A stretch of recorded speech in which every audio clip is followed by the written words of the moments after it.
Berikut sejumlah berita terkait perang Israel dan Hamas yang terangkum menjadi sebuah video. Simak berita selengkapnya setelah yang satu ini.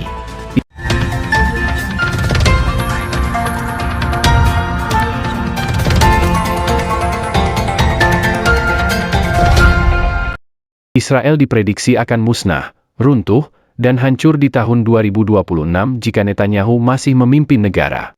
Pemimpin Partai Israel Beiteinu, Avigdor Lieberman, mengklaim bahwa jika koalisi yang berkuasa saat ini dan Knesset berlanjut hingga tahun 2026, Israel akan menghadapi nasib yang suram. Lieberman mengecam manajemen pemerintah saat ini dalam perang di jalur Gaza dan kegagalannya mencegah serangan pada 7 Oktober. Menurutnya, serangan tersebut dapat dicegah jika pejabat pemerintah saat ini mengadopsi pemikiran inovatif. Dengan begitu, Lieberman memberikan prediksinya, di mana Israel akan mengalami keruntuhan dan kehancuran jika masih dipimpin oleh Benyamin Netanyahu pada tahun 2026 mendatang. Ia meminta agar Perdana Menteri Israel segera digulingkan. Ancaman baru Israel telah muncul, Suriah, unjuk gigi, bantu Hizbullah serang Israel diawali di Golan. Pada hari ke-282 Perang Gaza, situasi semakin tegang dengan munculnya ancaman baru bagi Israel. Suriah, yang sebelumnya telah menjadi panggung konflik, kini berperan dalam membantu Hizbullah melancarkan serangan terhadap Israel. Berikut beberapa poin penting terkait ancaman ini. 1. Serangan Hizbullah. Hizbullah, kelompok militan Lebanon, telah menyerang 19 posisi Israel secara bersamaan di sepanjang perbatasan. Serangan ini terjadi sehari sebelum pidato pemimpin Hizbullah, Hasan Nasrallah. Israel pun memberikan serangan balasan. 2. Keterlibatan Suriah, yang selama ini terlibat dalam perang saudara, kini unjuk gigi dengan membantu Hizbullah. Informasi intelijen Amerika Serikat mengindikasikan bahwa Suriah menyediakan sistem pertahanan udara SA-22 untuk Hizbullah. Sistem ini menggunakan rudal anti-pesawat dan senjata pertahanan udara untuk mencegat pesawat musuh. 3. Kekhawatiran Amerika Serikat. Semakin khawatir bahwa konflik antara Israel dan Hizbullah akan meluas. Israel telah membombardir Gaza tanpa henti, dan serangan terhadap 2 sel Hizbullah di Lebanon menambah ketegangan. Rudal anti-tank dan roket yang dimiliki Hizbullah menjadi ancaman serius bagi Israel. Rentetan roket dan Grad Hizbullah hantam banyak wilayah Israel, akibatkan banyak korban jiwa.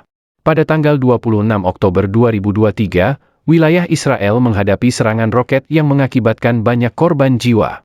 Rentetan roket yang ditembakkan dari Gaza menghantam beberapa wilayah di tengah Israel, termasuk Rishon LeZion, Petah Tikva, Bat Yam, dan Rosh Ha'ain, dekat kota Tel Aviv. Akibat serangan ini, setidaknya 6 warga Israel mengalami luka-luka. Halevi dikritik, pangkalan udara Israel rentan akibat tumpukan senjata yang tak berguna.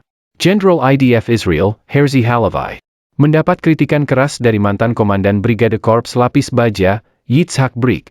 Brik mengungkap bahwa IDF saat ini hanya menumpuk senjata tak berguna, yang justru membuat pangkalan udara rentan. Rentannya pangkalan udara ini dapat mengganggu kemampuan pesawat tempur Israel untuk lepas landas atau mendarat dari misi mereka. Suriah dan Israel mulai saling balas serangan, korban jiwa terjadi. Pada tanggal 14 Juli 2024, Suriah dan Israel dilaporkan mulai saling balas serangan, bahkan mengakibatkan korban jiwa.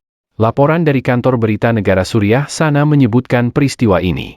Pertanyaannya, apakah perang yang sebelumnya melibatkan Hamas akan berkembang menjadi konflik regional yang lebih luas? Situasi ini perlu dipantau dengan cermat oleh dunia internasional. Sekutu Hamas bertambah Jepang? Menlu Yoko Kamikawa pertimbangkan pengakuan resmi negara Palestina.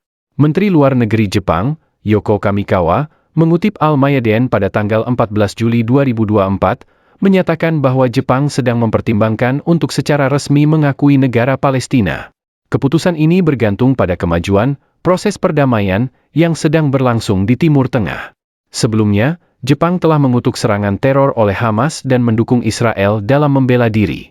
Nah, itulah berita Palestina Israel hari ini. Simak terus berita perkembangan Palestina selengkapnya hanya di Dunia Update News.